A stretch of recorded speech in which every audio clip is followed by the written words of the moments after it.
Hello, welcome to episode number 356 of the TEW 2020 Challenge Run. This is going to be SmackDown for week 2 of April 2023, and it is the SmackDown after WrestleMania. You know, it's been a while, I've been very busy with work and shit, so I haven't had the time to really do it until now, but apologies. But, yeah. Anyway, SmackDown had a bit of a shake-up at WrestleMania. Candice LeRae, the new SmackDown Women's Champion, won the main event of Night 1. Swerve Scott, still the United States Champion after Hit Row aligned with him, betrayed Matt Riddle. Hit Row is officially dead. The SmackDown Tag Team Championships changed hands. Daniel Bryan and Cesaro are the champions. And of course we do have Velocity after this with a new Cruiserweight Champion, Rey Mysterio. But the question lies because SmackDown's World Championship, the WWE Championship, is currently on Cody Rhodes, who's a Raw guy. So, we have a draft coming up in 2 weeks. Who knows what the situation between that's going to be, but, you know, we got debuts, returns, turns, all sorts of exciting stuff on the Raw after WrestleMania. Let's see what the Blue Brand has in store for us. Candice, she comes to the ring, she opens the show, because, again, there's no World Champion here, so it's, yeah. Candice opening up. She's getting, you deserve it, because Candice finally, after scratching and clawing, makes it to the top. And she's got the mic in her hands. She goes to speak, but, like, just starts laughing and getting overwhelmed by the reaction to her victory. And she takes the microphone, she goes, "You guys."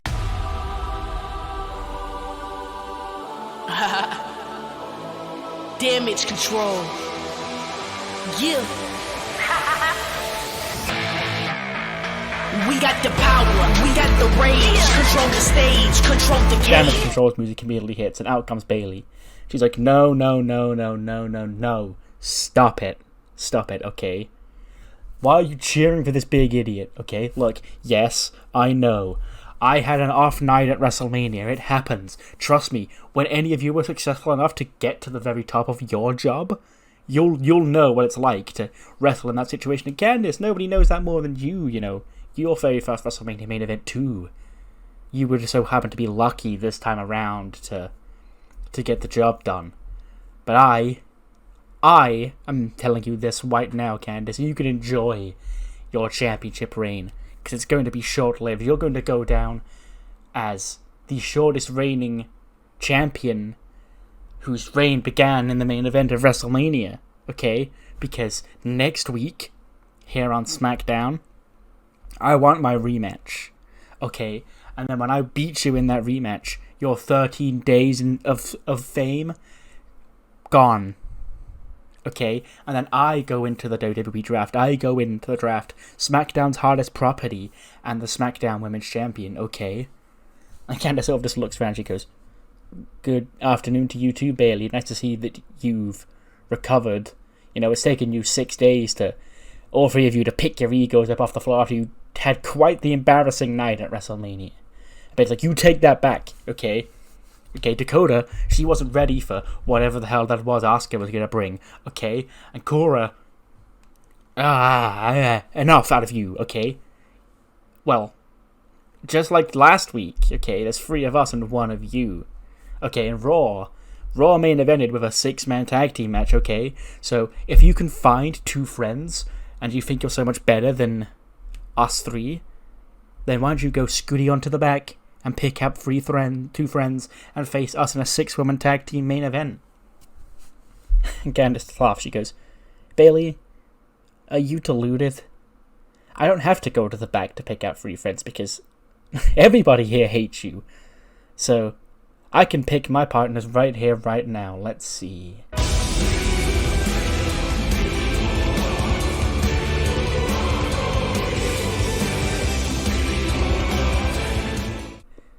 Out comes Utami. She's like, "Okay, so, you know, you may have lost in embarrassing fashion at WrestleMania, but Utami, she put up a hell of a fight. This is our runner-up franchise player here on SmackDown coming to my aid, okay? So, yeah, she'll be on one of my partners, and let's think. We've got everybody here on SmackDown. Who should I choose as my partner?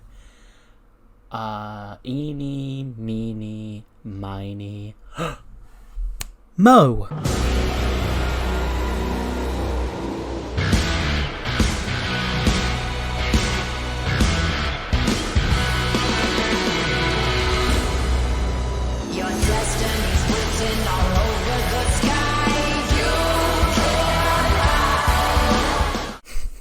out comes Asuka, and she just stands on the stage, and she's in her the not painted version of Asuka, where she just stands there and spits the green blood out of her mouth. Bayley, Cora, and especially Dakota look concerned at her presence.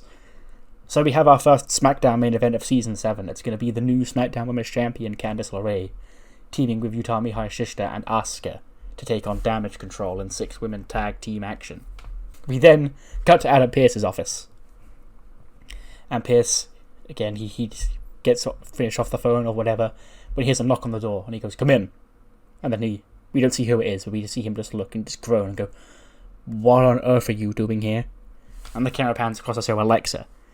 And she's like, "Hey, you know, me and you, we go way back, I consider us friends." And Peter goes, "Oh, do you? Okay, that's news to me." And she's like, "Oh, well, okay, so here's the deal. I'm kind of in a bit of a situation over on Raw, so I'm just stopping by here to SmackDown and ask if you need a new member of your women's division. I'll be happy to join." Pierce goes, "Well, I mean, I could never turn down a free chance to add a star to my women's division, but you gotta earn your spot here. I'll tell you what, I'll find an opponent from the SmackDown women's division here, right now, and later on tonight you can face them, and if you can beat her, I'll let you here on SmackDown. You could be part of the team." And Alexa goes, "Great, I look forward to beating whoever it is." Then we hear, "Mr. Pierce, let me talk to you. See, here's one thing that's very special. See, WrestleMania was a grand show, and it even had an appearance from all LA Knight. Yeah, but here's one thing that you didn't quite get, Mr. Pierce, is that you put LA Knight on the pre-show? Huh? Okay, don't get me wrong, okay, I like it here on SmackDown, but you gotta start treating a megastar like me with more respect, okay? Because you see, I am going out there tonight, and I'm winning a match tonight, and this is going to be the year of LA Knight, and next year at WrestleMania 40, I'll be the undeniable, uncrowned WWE Champion. Yeah." And then Pierce is like, "Well, you see, it's weird because, Elias also came up to me earlier on tonight, and he also wanted an opportunity here tonight, so LA Knight, I'll get you a match. You can go one-on-one with Elias later on tonight." And he goes, "Thanks, Mr. Pierce. You won't regret it." And he goes, "If you do excuse me, I've got some things to take care of." And then Pierce leaves the office, and then it's just got LA Knight and Alexa stood there next to each other. And Knight sort of just looks over at Alexa, he's like, "You sorted your problems out?" And he goes, "Yeah, I guess." And he goes, "Well, we're gonna get big victories here tonight and prove Pierce what a dummy he is. Yeah." We then see Bryan and Cesaro in the ring with their tag team titles. And Bryan goes, "First of all, let me just say that I want to extend a heartwarming congratulations to Ricochet and Bronson Reed, the Cyclone. Those two guys, they've held this championship for so long, and they pushed us to our very limit at WrestleMania. But in the end, we came out on top, and we stand here, the new SmackDown Tag Team Champions." And Cesaro takes the mic and he goes, "And of course, as we've come to be known in our careers, we're less about standing in this ring with a microphone talking and more about action, okay?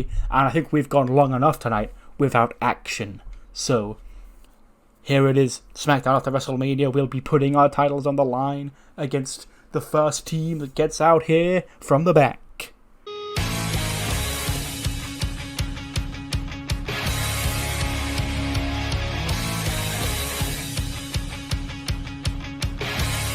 Out come DIY. Ciampa and Gargano. And Ciampa goes, "That's right, boys, your eyes don't deceive you. After a couple of weeks away, Ciampa, Gargano, back here on SmackDown." Gargano goes, "I took a step away from tag team action here on SmackDown because, my wife was main eventing WrestleMania, becoming the SmackDown Women's Champion, and Ciampa had a little bit of issues with some injuries he was touching up on. But seeing Candice achieve her dream kind of made me want to be a champion too. I got a taste of that championship glory in my family. So how about tonight, right now, me and my boy Ciampa against you two for those?" And Braun and Cesaro are like, "Okay, well, bet. That sounds like a banger." So the first SmackDown match of the year is SmackDown Tag Team title match. Daniel Bryan and Cesaro against DIY. Gets an 87. Yep, that's why I did it. Bryan and Cesaro do retain. They beat DIY. Cesaro submits Ciampa with a sharpshooter to make defense number 1 of the SmackDown Tag Team titles. An 89 for Cesaro, a 95 for Daniel Bryan, a 90 for Johnny Gargano, and a 72 for Ciampa. Then after the match, DIY of course get to their feet, and the crowd's applauding both these teams, and of course we get a handshake, because these are two respectful babyface tag teams, and Gargano and Ciampa leave the ring to let Bryan and Cesaro celebrate. Bryan's going, yes, yes, yes, yes, when two men jump the SmackDown Tag Team Champions. And the crowd's like, oh my god, Bryan and Cesaro have been attacked. And they then pick up, well, they probably pick up Cesaro and like toss him into the ring post, so he gets sent to the outside, and then we've got just Bryan in the ring with the two men who hit him with I can't remember the name of the finisher. I can't remember what they call it now. I know it used to be called the fidget spinner, but that's not what they call it anymore. But it's Aussie Open. The newly renamed Aussie Open, Kylan Rogers and Brad Sawyer are here, and they lay out the tag team champions with the finisher that used to be called the fidget spinner, but it's not called the fidget spinner anymore. It's called something else. I still have them called Aussie Open at the minute in NXT. I don't know if I'm going to actually rename the team. I probably will, but I haven't thought of a good name yet. But they have got individual renaming. Of course, Kyle Fletcher, Mark Davis, and yeah, the tag team division here on SmackDown has just got a boost with the arrival of gimmick was adequate and poor. That's not great, but oh well. Aussie Open have arrived here on SmackDown. We then cut backstage, and we see a table, and it's a big table with 4 massive plates of food on it. You got Hams, Morgan, Fallon, Otis, and Brooks is behind a camera, and he goes, "So what am I going to do again?" And then Morgan's like, "It's simple, we're shooting a thingy here, a mukbang for Slice of Hammy's YouTube channel, and we just need to hit play when we say hit play, and we'll see who can win. It's probably going to be between Hammy and Otis, let's be real, but you never know until you try it. Okay, right, countdown in 3, 2, 1. And then you see Brooks wave his hand in front of the camera, then we cut to like the camera view instead of like the actual shot. And then they're like, "Hey, and welcome back. We're here today. We're here with Otis and Fallon." And then we see a woman walking around a shot. She's like, "Oh, excuse me. What are you doing here?" And then Morgan's like, "Who are you?" She goes, "Who are you to talk to me like that? I'm SmackDown's hottest new signing. Hi, Tiffany Stratton." And Morgan goes, "Oh, you're Tiff. Okay, I've heard a lot about you. Okay, you're one of those girls in NXT. Like you impressed me. Okay, from what I've seen, you're like really great. Hi, my name is Morgan Daniels." She's like, "I know who you are.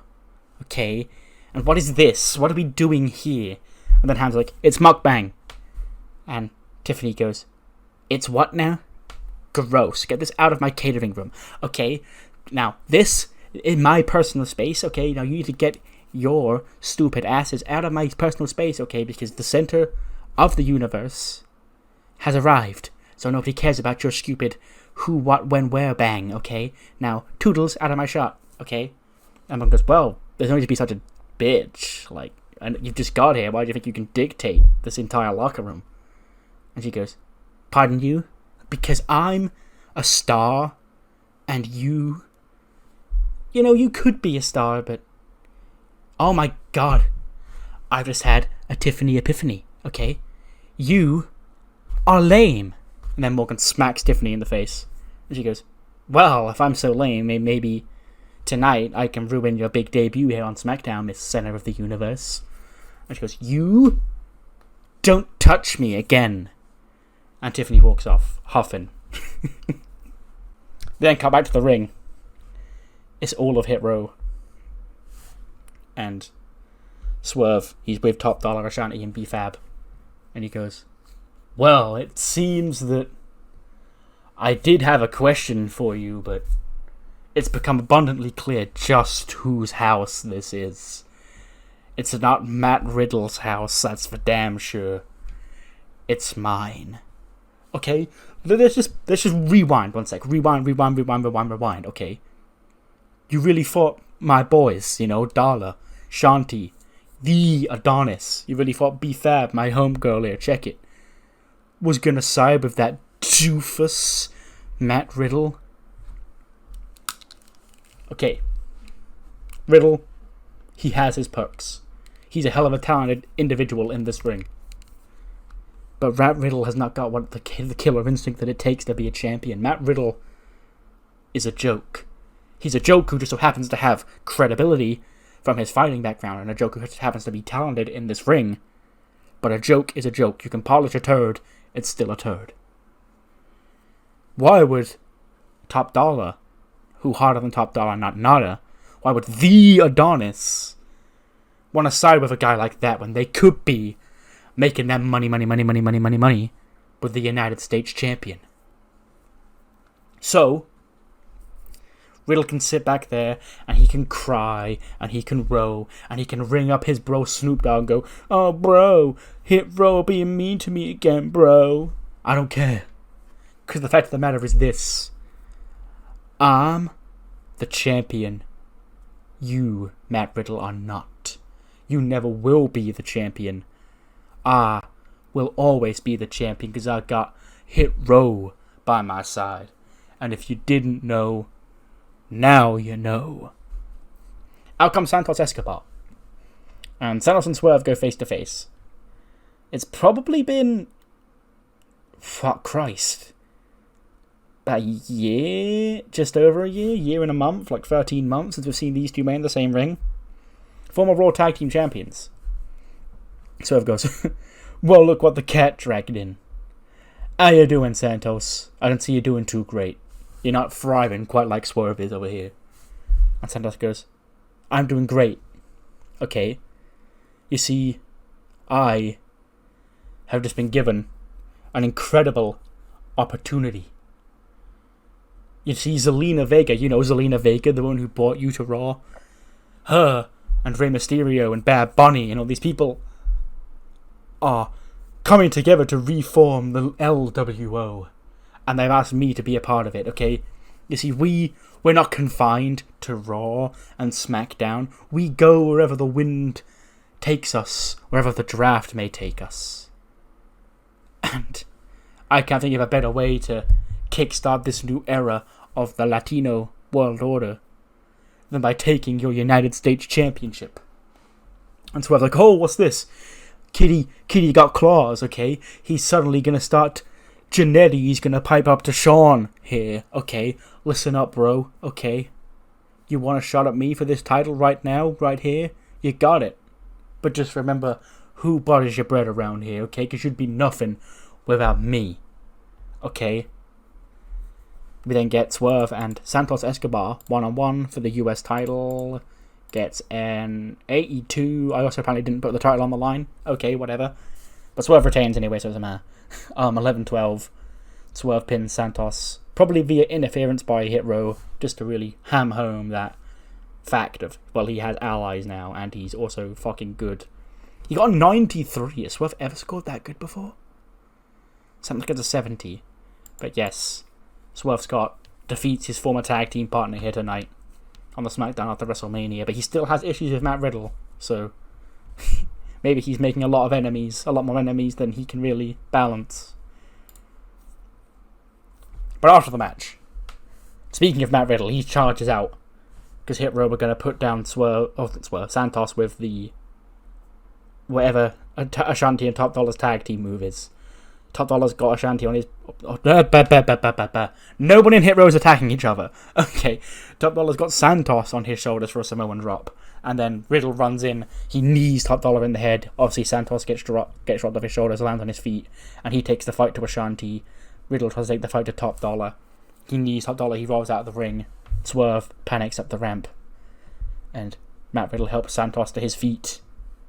So it appears, suddenly, Matt Riddle has an ally in his war against Hit Row, that being Santos Escobar, an old enemy of Swerve.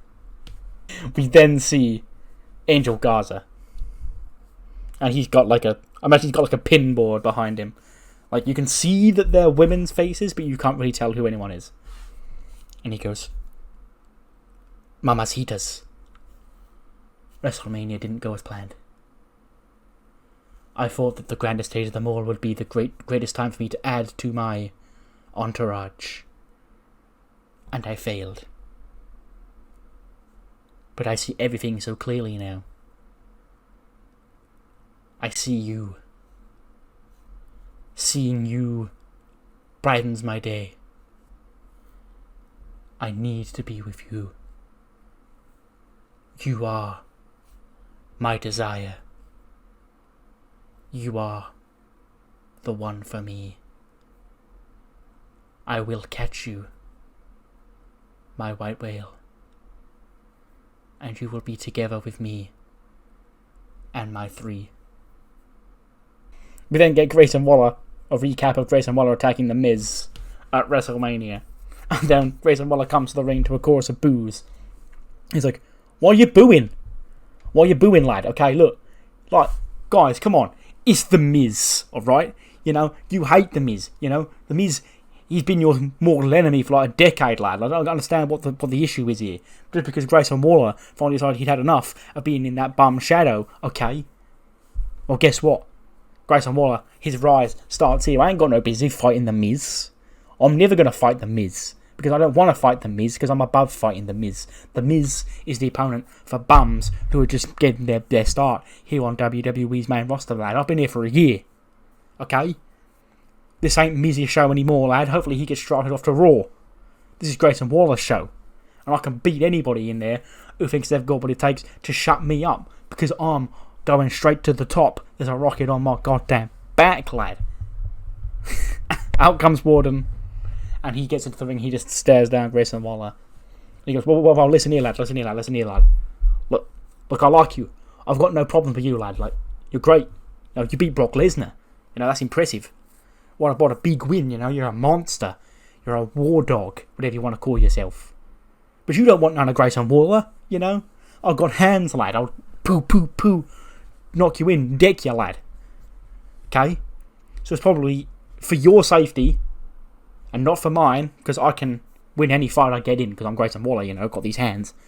For your safety, and to save you the embarrassment of getting dropped less than a week after you beat Brock Lesnar at WrestleMania, I'm going to be the good guy here. And I'm going to leave the ring before this gets violent. Okay? And then he goes to leave, and Warden just grabs him before he goes to leave. And Grayson was like, I said, lad, hands off, or this will get violent. And then Warden snatches the mic off Waller and he goes, I dare you to make it violent right now. And Grayson Waller goes, What? You want to fight? Okay. You want to fight Grayson Waller right here, right now?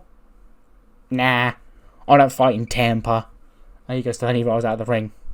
And he walks through the crowd who are booing him because he's been a coward and run away from Warden. Then cut backstage to AJ and Roxy with Kayla. Kayla goes, ladies and gentlemen, the first SmackDown appearance of the new Liberty Champion, Roxy Perez. And Kayla goes, you know, Roxy, you know, you've already had one defense of this championship. You took it to Heat and defended the title against your good friend Ashley Scott. And, you know, this championship, it's rising. Just already it's being on you. And Roxy goes, you know, Cora, for as much as I may dislike her right now, she was a good champion.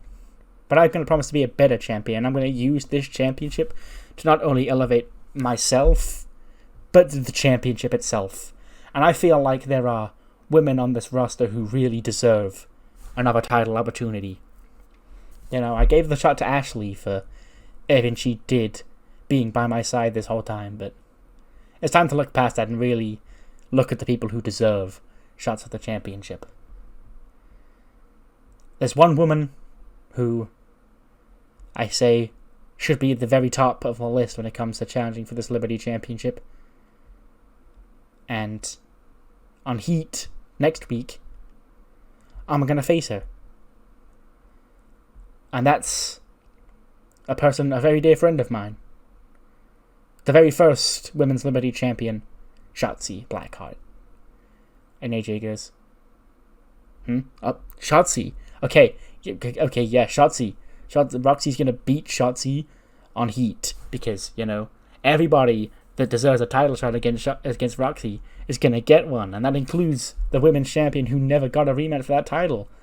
So, we'll see if Roxy's got what it takes to hold on to the title when a former champion comes knocking, but I know my girl, I know she can do it, And then she sort of pats her on the back, and they both leave together. So yeah, Roxy and Shotzi, Liberty title match on Heat. AE2. For some reason, this match absolutely bangs. LA Knight defeats Elias with the gravy train in 10 minutes 18. He gets an 80. Elias gets a 76. And this is a random match to do on a SmackDown after WrestleMania show, but I imagine it's that spot where it's just a showcase for LA Knight. I was quite rightly asked why LA Knight wasn't featured in the poll for most underrated, underused superstar of the year in the Slammies. And I think I am going to leave that more open-ended last year, so you can put whatever you want in there. But I said to him in the replies, I said, it's probably because I've already pre-planned some of next year and know that LA Knight is he's very much going to be in good hands. It's very much not going to be too much of a worry about him being misused this year. Because after the match, he takes the mic and he goes, See what it is? See what happens? When you put LA Knight in this ring, good things happen. Okay? Let me see. Bobby Lashley, WrestleMania. He had nothing to do. LA Knight stood up as the savior. Yeah. You see, my destiny is not to sit here on SmackDown and get a match every now and again when I beg Adam Pearce for a match. Nah. My destiny is to be the first name booked on a show and be WWE champion, because though I'm coming out here, everybody's into it, and the whole crowd saying L.A. Knight, yeah.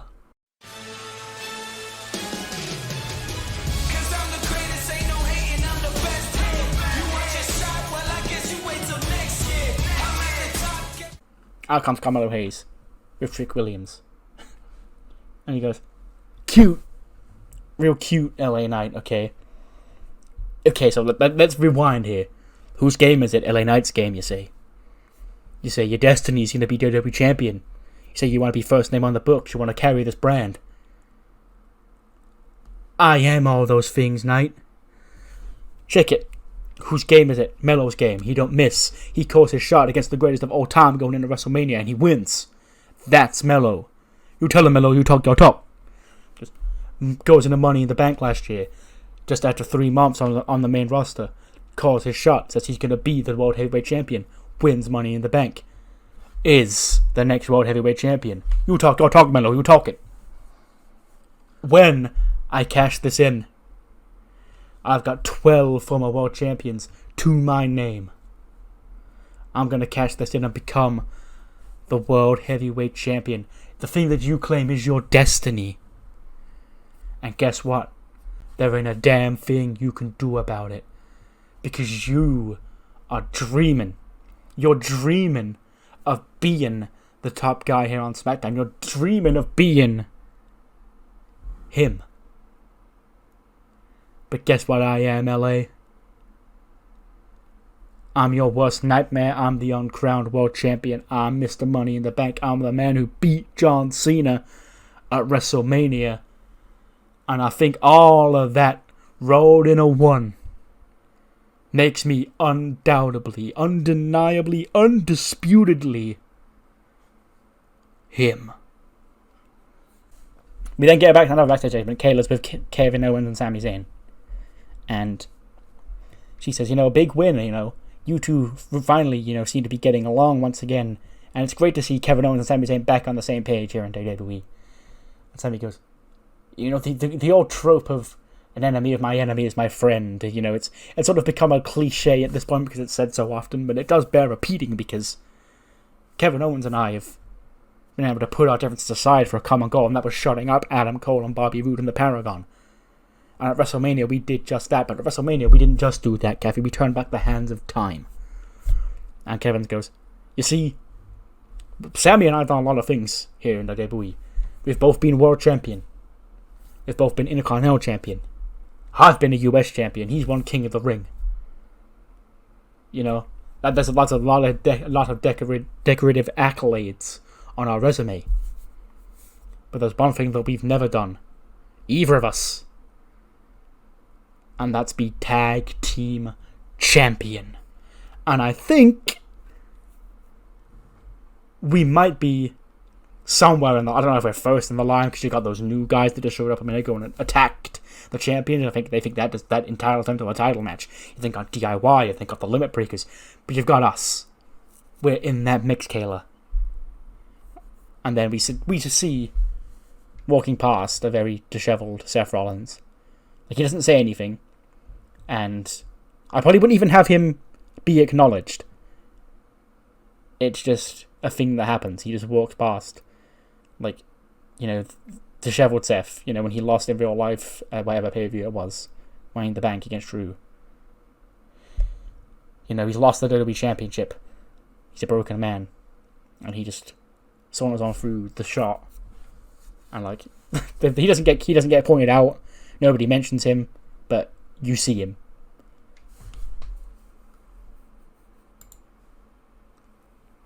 48's actually okay for this. Wait, I guess Morgan's got good momentum. Tiffany does beat Morgan in her debut match. 4 minutes 10, she hits that "you can't escape" the PME, prettiest moonsault ever, to pick up the win on her SmackDown debut. 38 for Tiffany and a 67 for Morgan. That's strangely high, but it is Tiffany Stratton who picks up the win in her debut here on SmackDown. Here on the SmackDown after WrestleMania.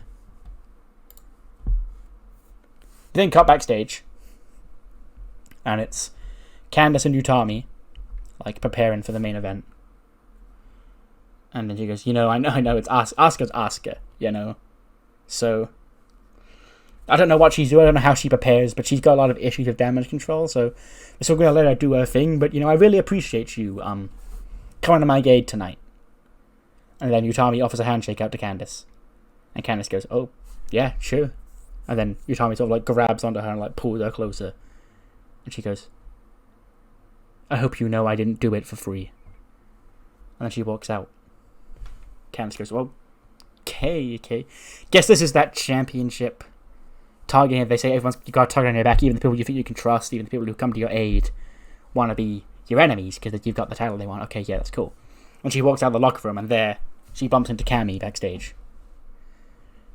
And she sort of just looks at her awkwardly. And they have a tense stare down for about 10 seconds. And Cammy just looks her up and down and goes, it's you. And then she walks off. And Candice says, like, yeah, it's me. Yeah, but what? Okay. We then get the Limit Breakers. You know, Keith is looking at Braun, like, really angrily. He's like, what? It's every man for himself, Keith. You really gonna hold this grudge over my head? And Keith goes, it's not a grudge. And I understand that everybody will be attacking everybody in that match, that Andre the Giant Memorial Battle Royal, to make a name for themselves at WrestleMania. It's just, I thought I had that match in the bag, and me and you, we were really joining forces, and we were really going to become a formidable duo until your uncle stepped in. And Braun's like, yes, I know, look, sorry about him. Okay, I don't know why he's trying to get all up in my grill recently, but I don't really want him here. I'm like, Bronson! What are you doing? What are you hanging around with this fat ass for? And Bronson Breaker's like, well, because we're still a tag team, you know, just because he eliminated from the Battle Royal doesn't mean that we're not friends anymore. I mean, I'm sure you and my dad eliminated each other many times in Battle Royals in the past. Scott goes, that's besides the point. I don't want you being a tag team bum. I want you to be the world champion. Like me. Like I was in WCW. Okay? And hanging around in the tag team division ain't gonna help you get there. Drop this dead weight right now, this fat son bitch. And Keith goes, pardon, Mr. Steiner, is there a problem between you and I? And Scott goes, not personally. I just want to see my nephew succeed. Okay? And you're holding him back. And Keith goes, why? I'll have you know, I'm the former world heavyweight champion here in WWE. I'll if you want to help your son, your nephew, pardon my blasphemous error, if you want to help your nephew become the World Heavyweight Champion, I know a thing or two about being that a lot more recently than you do, Big Papa Pump. And Scott goes, don't you talk to me like that. Okay, Bronson, get out of here. Come on. And Bron goes, no, I think I'm going to stay, Scott. You know, we got prep for a future tag title match. Scott goes, what do you mean you're going to stay? You're going to stay here?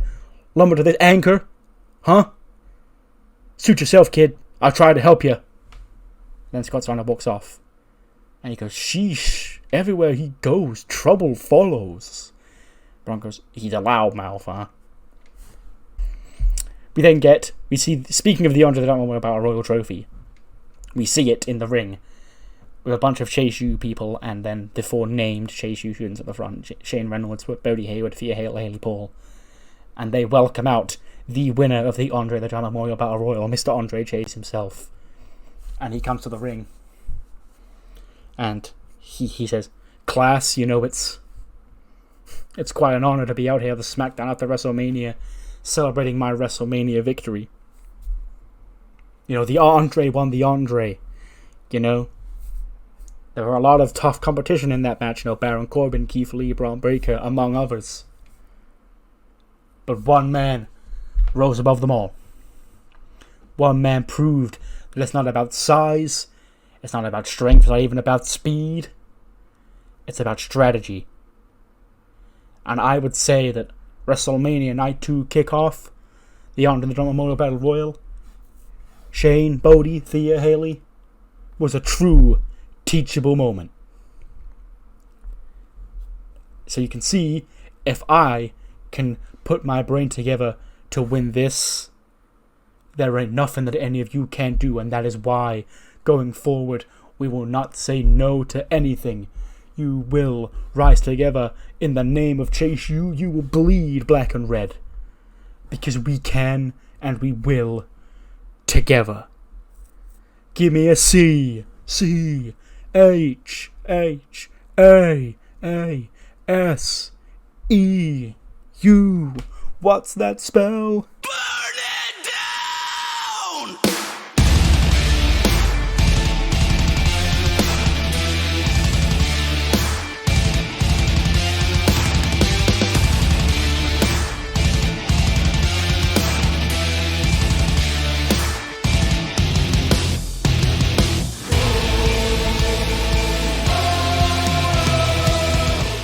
Well, that's not what it spells.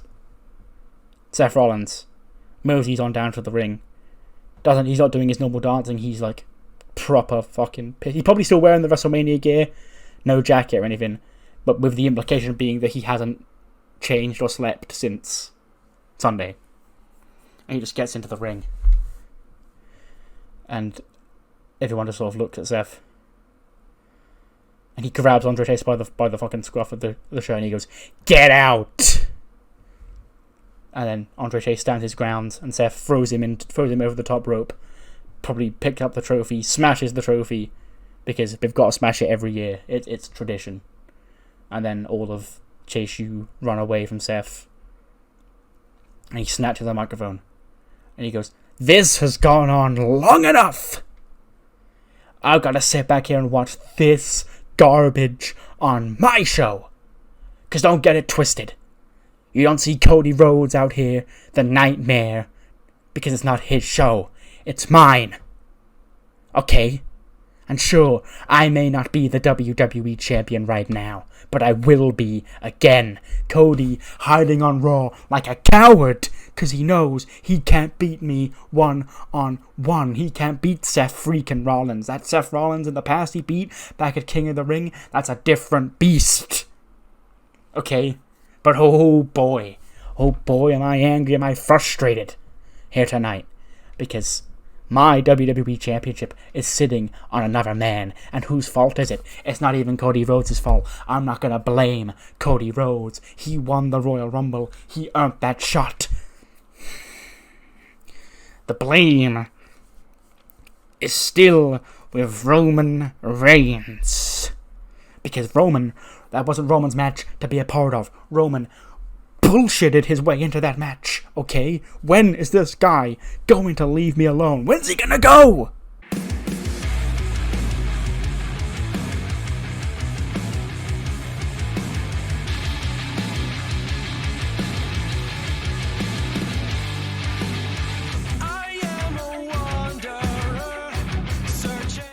Out comes Nathan Fraser.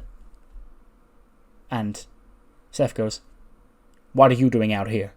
Huh? Can't you see I'm not in the mood? Okay, training's later this week." And he goes, "Seth, it's..." Pardon my interruption, of course. But, you know, I'm actually here on SmackDown. You know, I'm one of the newest draftees for SmackDown, you know. Adam Pearce rang me up, says my Velocity performances have been impressing him, and offered me a SmackDown contract. And Seth just glares at him. And he goes, "And I thought that now that we're both on the same show, that you could teach me some things on the road." And Seth goes, "Kid, ladies and gentlemen, Nathan Fraser. I've taught this kid everything he knows, but I've not taught him everything I know, because there are levels to this game, kid. You don't get to come straight back out here and interrupt me. I don't care who you are. You could be anybody. You could be one of those Chase U idiots. You could be Becky. Hell, you could even be... You could be Roman Reigns. And I'll treat you all the same way. Interrupting me when I'm like this? Kid, here's your first lesson as a part of the SmackDown roster. Don't ever interrupt Seth freaking Rollins. Because now I've got to show you up." And he tosses the microphone down, rings the bell, and he's very aggressive to Nathan Fraser, you know, his own student. He's really fucking aggressive to him. Beating him up, tossing him around. But he's not in the right headspace. Because Nathan Fraser rolls him up and beats him 14 minutes 36. They didn't seem to click, which is not good.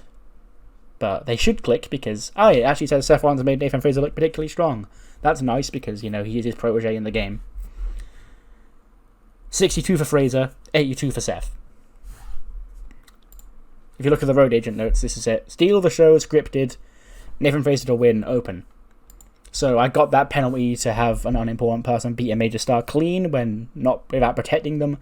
Decided to just rip the bandage off and do it like right now, just so it's out of the way. And it fit the story. Seth, not exactly in the best headspace after losing his title. Very aggressive. Roman Reigns still living rent-free in his head. Couldn't beat his own protege. His own trainee, Nathan Fraser. With a fucking gigantic win on his SmackDown debut. Seth freaking Rollins kindly used his superior skills to make Nathan Fraser look particularly strong, and the match was better as a result. Thank you, Seth. Hopefully your pop didn't get damaged too much. After the match, though, Nathan Fraser, he's celebrating on the ramp. What a SmackDown debut. He just beat his mentor one-on-one. And of course, Seth, he's not happy. He starts having like a fucking hissy fit on the outside. Rips the announce table up, starts smashing chairs against the floor. And he's fucking just livid. Still just like kicking at the barricades. Not completely wrecking ringside, because I don't want to diminish the next gen debut. But yeah, he's just having a hissy fit, basically. They then cut backstage. Naomi's with her good pal, Shantae Washington. And she says, "Girl, isn't this exciting? You know, you're officially, 100% officially a part of SmackDown, you know? No more me lending you a hand being on heat. You're here, you're a part of the SmackDown roster. Pierce has got you." And Shantae goes, "Oh, I can't wait to get to work, you know. Officially, Nightlight, Naomi, Shantae here together, ready to take over the women's tag team division." Isn't that adorable? Look, JC, Naomi's got a friend, you know. Willow's officially here on SmackDown. And JC goes, "Oh, that's great. You know, more competition for us to beat." Okay. And then Naomi goes, "I don't know what you're talking about, because ever since it's just been you two in this Toxic Attraction deal, you two haven't really clicked as a tag team. So, I'm sorry, but you could be beatable." Manny goes, "Well, funny you should mention that." And then bang, Naomi's attacked from behind by Gigi Dolan. Gigi's cleared. she got cleared like 2 days after WrestleMania, which is kind of annoying because she missed that show. But yeah, she's back here. And they attack Shantae and Naomi, all famous of Toxic Attraction. When on the weird screen, like I'm imagining this is taking place in the interview area or somewhere like that, then on the weird screen pop up the witches, and they're concocting some fucking weird shit. And Ion is like, well, it appears we have more ingredients added to the mix. Because it doesn't matter what combination you put in, the result will always be the same. And that's us coming out on top. That's us becoming SmackDown's top women's tag team. That's us putting a spell on the entire women's tag team division. It doesn't matter who is back, who's new.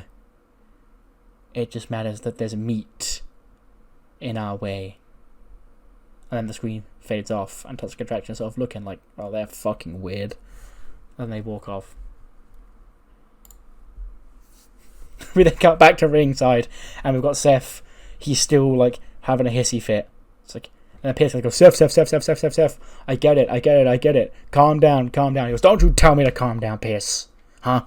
This is on your show, okay? You let this happen. When's it gonna end? When is Roman Reigns gonna leave forever? And Pierce just looks at Seth as he gets carried away by security guards. And then, as he's standing on the ramp, Alexa's music hits and she comes out for her match. And she sort of awkwardly looks at Seth as he's getting dragged away.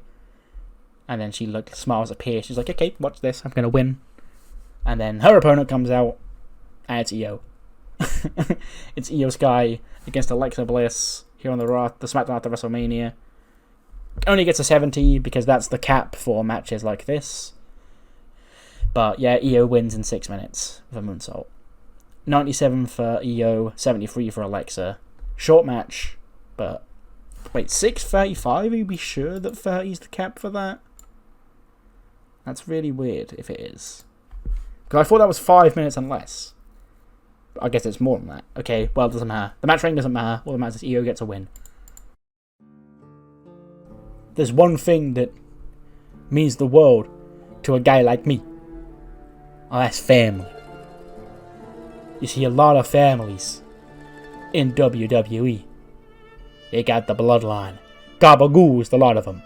You got the Rhodes family. You know, wrestling has more than one royal family, says the WWE champion. I say, forget about him. Because none of those wrestling families hold a candle to old Tony D and his family. And SmackDown, I can't wait for you to meet him.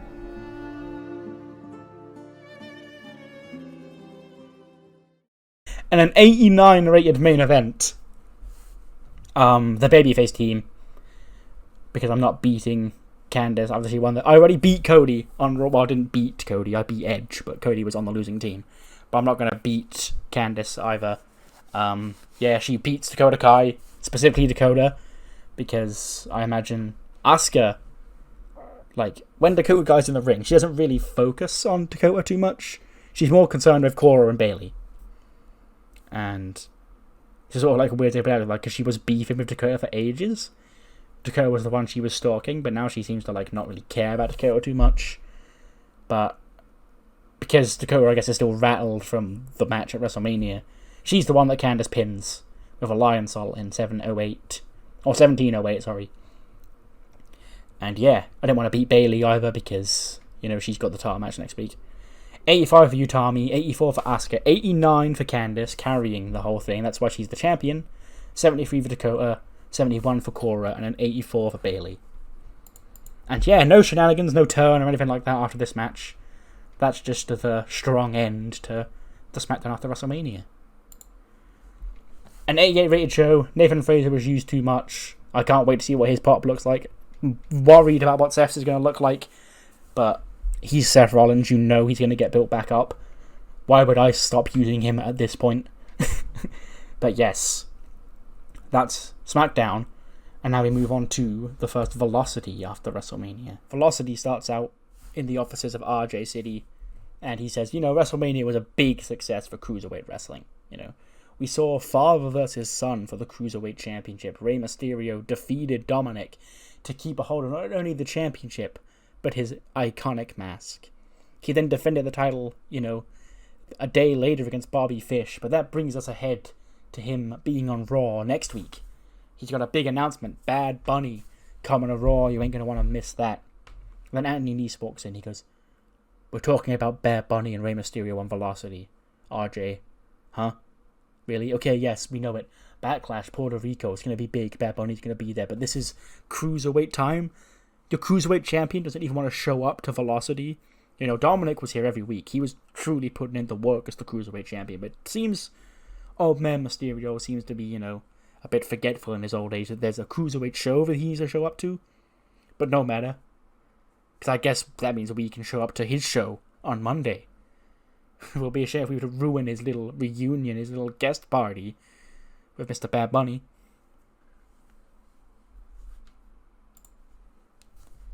And then get 74, which is ridiculously good for a match involving the Mexicals. But the Mexicals pick up the shock win. Psychosis pins Oni with a flying leg drop. 48 for Hoovy, 40 for Psychosis, 36 for Super Crazy, 86 for Gulak, 76 for Timothy Thatcher, and a 70 for Oni Lorcan. This was a Cruiserweight Trio Championship #1 contenders match for Backlash. So the Mexicals and Death from Above will be the match for Backlash. That's two Mexican teams. So that should be fun for Puerto Rico, get some more Hispanic influence on that show. That's why they won. And yeah, it's just funny to have the Mexicals around, guys. It still pops me. The bit hasn't worn off for me yet. It's funny to still see Super Crazy on my roster in 2023. Yarg, matey. We then see the Pirates shedding sail. They go, "Yarg, WrestleMania be a success. We harbor booty. We got the booty-O's. But Yarg, our next destination doesn't seem too far away.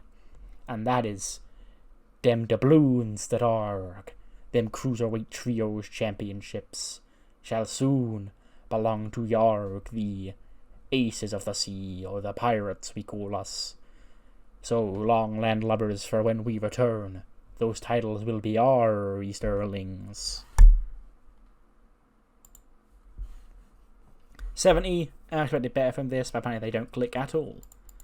Grand Metalik and Evan Bourne have a match, and Grand Metalik wins in 12:33, because again, he's the champion, he's got the pay-per-view match coming up. He only gets a 68, Bourne only a 56. Reminded to never run that match again. But they get scripts vignette, you know the scripts vignettes, where we're trying to hide that it's Reggie under the mask. And yeah, but I'm not recasting scripts, okay? I've got a goal to make Reggie Midcard Champion, so I've got to do scripts properly, otherwise that won't be happening. And the main event, wow, not a very great episode of Velocity this week, to be honest. But Kushida, he's back from NXT. Well, he's not back from NXT Japan. He's going to still do NXT Japan, but he's not been doing enough on Velocity. And he beats Charlie Dempsey 14:05 with a Kushida lock, 75 for Kushida, 41 for Charlie Dempsey. And that ends Velocity with a 70. I was going to put this one in the main event because it was fucking a #1 contenders match. I thought, nah, it's got the Mexicals in it. It probably won't do that good. It was the best match on the show. Best thing on the whole show. Second best thing on the entire show was the Booty Twins and Ari Sterling talking about setting sail. But yes, that ends Velocity. That ends this episode. So do let me know what you thought of the whole thing in the comments below. And yeah, we're seeing some stuff take shape for Backlash. SmackDown doesn't have a pay-per-view until Judgment Day, which is week 2 of May. But Raw has Backlash in Puerto Rico at the end of the month. And the draft is week 4. So 5 or 6 days, whether it's a Saturday or Sunday, before Backlash will be the draft. So that'll be a card basically comprised of the current Raw roster. And even if somebody on that card gets drafted away before then, they'll still be on the show. But let's say, they've taken Charlotte Flair to SmackDown, she'll still be defending the title on that show just in case, and that gives her a chance to drop it. Okay? But yes, I'll see you next time for Raw. See you then.